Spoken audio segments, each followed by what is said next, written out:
Hello, everybody. Bo Billington with the Free Agent Podcast. Today, I've got a very special guest, Yvonne Jackson. Yvonne, thanks so much for joining. Thank you. Thanks for having me. Yeah, so today we're gonna tackle a topic: diversity, equity, and inclusion, also known as DE&I. And Yvonne's a resident expert here, and super happy to have you on. Thank you. No, this is something I am very passionate about. So Yeah. getting the opportunity to just share this information with other people, this is who I am. Yeah, and so you recently left corporate America to go out on Yes. your own and start a consultancy based around DE&I initiatives and helping SMBs to small medium businesses to really kind of maybe stand up a presence and a hmm focus in the DE&I space. Is that correct? Yeah. So for the last 4 years, I've been working at Apple, which I'm sure most people know, have heard of them. And for the last 2 years, while there, I was working in diversity and equity space, not just in their employee research group, but also as a DEI expert. So I worked with a division of 15,000 people, ensuring that they could put together a strategy, right? That worked for them, and not just a strategy, but like how do we create standardization and operations? Because that's where people kind of hiccup. They know they want more diversity, they Sure. make a great, commitment statement, but how do we actually turn it into tangible results? So I felt there was a need to do that more in different companies of different sizes. So I decided to go out on my own with Social Edge. That's awesome. So what's going to be your focus? I mean, is there a specific vertical industry? Is it size companies, or is it any organization that wants to kind of put together a better DE&I footprint? Yeah, of course, every consultant says everybody, right? But I do have a sweet spot for tech companies. I've been working inside engineering companies since I was 17 years old and was an AutoCAD designer. So I know the ins and out of the different personalities, workflows. I also have a project management background. So I kind of treat DEI like that. Like there's strategy, there's metrics, there's all these things Sure. that we do to ensure, our output is correct. But in general, what I'm looking for are companies that have already shown a commitment to diversity, equity, inclusion by naming what we call executive sponsor, right? And they've already started maybe some type of DE&I committee or council. And I'm not saying that they have figured it all out and they have it all working, but those two things, having an executive sponsor and having some type of council made up of volunteers, that kind of shows that they're ready to go, right? There's something in that company that wants to do better. And those are the people that I really love working with. Versus just stating, "Hey, we've got a focus of DE&I," and that's kind of the press release, and that's all you hear. But they actually Yes. get skin in the game. That makes hmm sense. So I think it's a good segue for the people who are listening. So can you give us an outline, or define what DE&I actually is in 2023? Right. So specifically, DE&I stands for diversity, equity, and inclusion. But what a lot of people forget is that this is really talking about belonging. We all, when we come into the workplace, we want to feel like our thoughts are cared for, we're valued. We want to be able to make maybe not friends, but associates that we can laugh with, have a good time with, right, while we work. And so a lot of what I focused on is the E in that equation, equity. And the reason why I focus on that is because sometimes people say that diversity inclusion work is all about equality, but equal access doesn't always mean equal playing field. So when people say that they're creating a DEI function or ID&E, there's all the different ways you can put the letters. What they're really saying is that they acknowledge that in our history, discrimination has occurred, right? And that selection process has not always been in favor of those with the same equal personalities, skill traits, and so forth. So what we're doing is trying to, level that playing field so that it's not just about achieving merit, because typically most people in these roles do have that merit. They just may not be in a position to have sponsors or mentors to help them get them there. So that's what I look at it is everything at the end of the day comes to an equity outcome. And that equity outcome helps everybody. That makes sense. And so how would you say that the DE&I has changed over the last 5 years? So 2023 now, I feel like this has become kind of more of a buzzword in the last 3, 4, 5 years or so. Yes. Much more bigger focus in the most recent years. But how has that kind of changed? And where do we find ourselves in 2023? I think a lot has changed. Some things have stayed the same, and that's why I do this work. But Previously, when people thought about diversity training, all they thought was one-off, courses, Mhm. unconscious bias training, allyship, how to get along. And actually, for my company, Social Ed, I don't offer those things because what I see is that it's more about the full picture and just one-off courses. That's not going to change people's behaviors. It might inform them, but it's not going to take them to the level that, again, we see tangible results. So that's one of the ways there's been a shift with DE&I practitioners. It's not just doing one-off trainings, but let's look at the full picture. The other is this reliance on employee research groups, which have different names depending on what company you're at. Mhm. And typically these are volunteers that have raised their hand and say, hey, I want to do more events around maybe like this month, Black African American month, right? Heritage Month, and other things like that, Pride Month. Or they see that there's some issues at work around diversity and they want to just raise their hand to help. In the past, leadership has basically just handed it off to these groups without extra recognition, without extra pay, nothing, right? And what does that lead to? It leads to burnout. So what people are recognizing is that we can't rely on ERGs. Instead, leadership plays a huge role, right? My thing is, if you want me to come in and help coach your ERG or your council, I need someone in leadership in the same room, right? Because if they're not there, how are they leading by example, right? Sure, I That's agree. where we get that real shift. And I think the third thing that has changed, which my background originally was digital marketing, and I saw this happen, is the role of data. Mhm. Right? Once marketers used to just go by their gut instincts, then suddenly like data analytics happened and they decided, oh, wait, we can decide and be informed by data. And the same thing is happening inside the diversity field. You can actually come up with KPIs. You can up with metrics to measure quantitative and qualitative.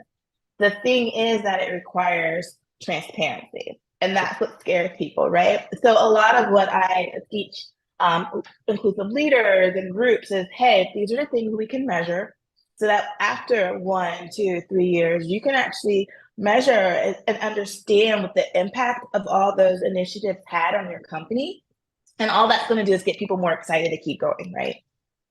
That's awesome. So if I had to kind of distill this down, I mean, so basically it's, getting the leaders involved, which it's funny how that's not just a theme on the DE&I space, it's across the board, Yes. transformation, anything that's going on within a company, Mhm. the leadership's not involved, it's not going to happen. Holistic training as well versus, one-off courses, and that makes sense too. So it's got to be a complete mind shift. Right. And Yeah. across the company, starting at the top, kind of trickling down. And then finally leveraging data. And I think that's a great point as well, because that does lead to transparency, which gives people, a baseline. And it may be uncomfortable, but then also to your point, you can track it over the next 1, 2, 3, 4, 5 years, and then show actual real results. So I think that's some sage advice for those that are looking. One quick question: you mentioned ERG. What does ERG stand for? It stands for employee research groups, and there's different ways. Like at Apple, I was part of Black at Apple, which you can kind of infer that that's for African American or those from the Black diaspora. So any group that's focused on a specific maybe group of people, underrepresented, or maybe a religion or something like that, they typically come together in organizations to kind of create a council of so forth. They provide feedback for leadership, right? They help host events. But like I said, sometimes all of the work is put on their hands. And these individuals typically don't have power, right? Mm. They're not at the top of the leadership hierarchy. So we have to provide them with support, right? And the resources to get things done if we are going to use them in our companies. So I think that's a good segue into the next question, which is what can companies do tomorrow to start focusing on DE&I? And obviously, again, you mentioned 3 points a second ago, which were really interesting about getting leadership involved. But above and beyond that, maybe let's get kind of one layer deeper. Like, what can a company really do who's like, hey, we're not really diverse, and what can we do to kind of create a better footprint moving forward? Yeah, so to kind of go back and talk about the data informing us on what to do, that's good business, right? We create strategies based upon the data we have, what we know, and that's how we inform what we're going to do. So one of the first things that I advise companies to do is to do an audit. And sometimes I get pushback because they're like, well, we're not doing that much. So what is there to audit? Well, there is things to do. In fact, there's several areas which people can audit. They can audit either the people of the diversity of the people in their organization. They can make look at their marketing. What does who's being shown in their marketing, if that's what their business is, where's representation it looks like. There's other places like, are you looking at retention and retainment? When you do exit interviews, are you asking the right questions to understand why people are leaving? There's all these things in which people can measure, but no one wants to do that initial audit. And what I will typically do is come in and I actually have a list of like a blueprint of how this works and what to do. And the reason why I push for the audit and assessment is so that people can have an honest look at themselves. Yeah. This is where we are right now. It's not to shame and blame, but if we're going to measure and be able to understand the impact later on, we have to have a baseline, right? Yeah. And then we also need to prioritize. Do we need to do all 10, 12 things on the list, right? Especially for those who have already started down this journey, that assessment is about, are those things really moving the needle? Are they about diversity and inclusion, or are they focused more on team engagement? That's where I sometimes see things shifting, things thrown into the DEI bucket when they should be more in learning and development, right? So that's what I believe is the first step, is an honest assessment of audit of your maturity level as a company. And then at that point, you can start making informed decisions and you can start prioritizing what you can do for the next 3 months, 6 months, year. Yeah, I totally agree with the audit, and it's no different from like the consulting space. If you don't have a baseline, then what are you even going to get, like, excuse me, consult on? And we do the same thing in our business. Like, we have to have a discovery session. If there's not a discovery session, then we literally don't know what to work on and don't know what to prioritize. Right. You're essentially kind of shooting in the dark. So it's strange that there'd be pushback, but I guess it probably would be a bit difficult for a lot of business owners and CEOs to really kind of take a look inside and say, okay, maybe we're deficient, because, you know, if you don't measure it, then it doesn't exist. You know what I mean? Exactly. So that's pretty interesting. Well, fast forward a little bit. So a company's got, you know, a DE&I focus.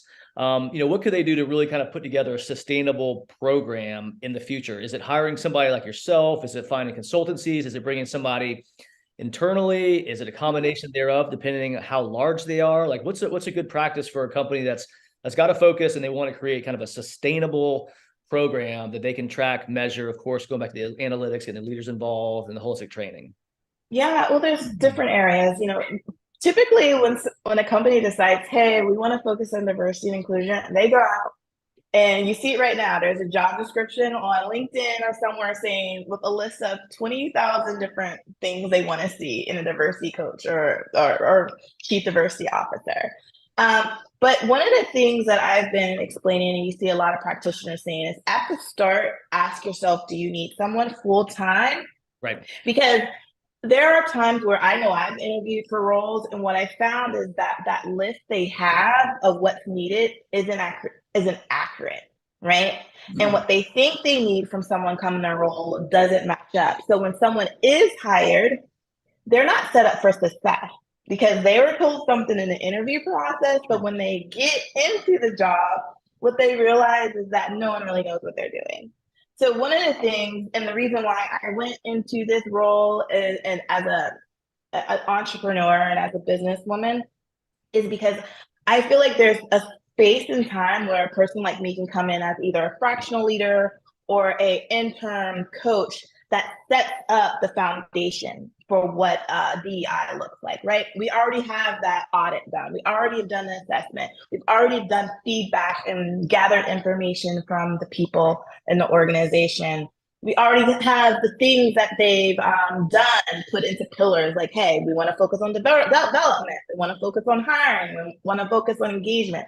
We kind of like put those things in place already, so that when someone new starts in this role, they can just go, right? Yeah. Versus spending the first 6 months to a year trying to get company buy-in, which I've seen happen, right? You can spend a year as a new DEI professional in an organization just getting buy-in. So that's one of the things I think we could shift in is how can we get companies to be more prepared to Right. bring on these individuals? And that's something that I'm doing because I know what it's like to be burned out. I know what it's like to coming into these roles. I'm like, wait a minute, this isn't what I signed up for. Sure. So how can I help companies get there so that other individuals, when they're hired, they don't have to go through that beginning phase? Well, that makes a tremendous amount of sense. And it's kind of similar to what we do as well, where we work with like high growth companies that they want to stand up an initiative or they have a hypothesis they want to try to kind of suss out. But they don't necessarily have the means to afford somebody to do it full time, or maybe Yeah. it's not a fully baked job description because they're not sure what they're going to do. And so we'll bring in, fractional executives as well that can kind of like help stand up the strategy, the practitioners, so they're plug and play, they know exactly what needs to be done. But also too, more importantly, I think, is that they're an independent like observer and independent counsel. And so they don't Right. have a vested interest in politics, and they really can come in and give a real like holistic view of like, here's what's going on. But then additionally too, what I always tell consultants is like, your job should be to work yourself out of a job, Yes. especially if you're in a fractional interim capacity. So come in, maybe it's 3, 6, 9 months, whatever that timeline is. But ultimately you can create and establish the program, but then help find your successor. And chances are, Exactly. somebody who's like this executive, you can actually go downstream a little bit and find maybe a less experienced resource who's not going to fail, to your point. They're not going to be set up for failure. And I think that's what a lot of companies do as well, is they want to go a little bit cheaper on a lot of roles, and they bring in an experienced resource who's it's just not going to work out because they don't have the construct. So I think that's super interesting. And I think you've carved out a phenomenal niche. One follow-up question I have for you, though, you mentioned at the outset of the call about diversity fatigue. What the heck is diversity fatigue? Does that tie back to kind of like coming into an organization and not having buy-in, not having KPIs, not having transparency, not having the leaders, or is it something else entirely? It's all of those things. So I know I had to find a word for what I was feeling like. As you can tell, I'm passionate about diversity, equity, inclusion, making sure everyone feels like they belong. But at times I get super tired and exhausted. And there's times where I just wanted to walk away. And I'm like, what is this feeling I had? So when I did research, I came across this phrase that has been used in business for a while called diversity fatigue. And what it is it's a feeling of exhaustion, isolation, frustration, and it sometimes manifests as skepticism because you've been spending so much time driving equity and trying to build this culture of inclusion. But maybe you're doing it at a time where everyone's frustrated because layoffs are happening. There's these outside factors. Or maybe the organization is all talk and not walk, right? So here you are inside trying to do all the things, but no one's listening to you. What's going to happen? You're going to get exhausted. And that's what's called diversity fatigue. But there's also a flip side to it. Not everyone in a company believes that diversity and inclusion needs to be a top priority. So when they hear nonstop, we have a new diversity course, we have to do this, they get exhausted, right? Because they're like, oh my God, here it comes again. Sure. But again, what that usually comes from is the fact that the company has said they are committed, but they don't actually have a process in place for doing it, and they haven't communicated to everyone how it gets done. If you can figure out how to communicate what you want done with realistic goals and within a time frame that makes sense, right? And if you can start to celebrate those little wins, people feel much better about it. They feel like, okay, I contributed last month and I can now see there's some change, right?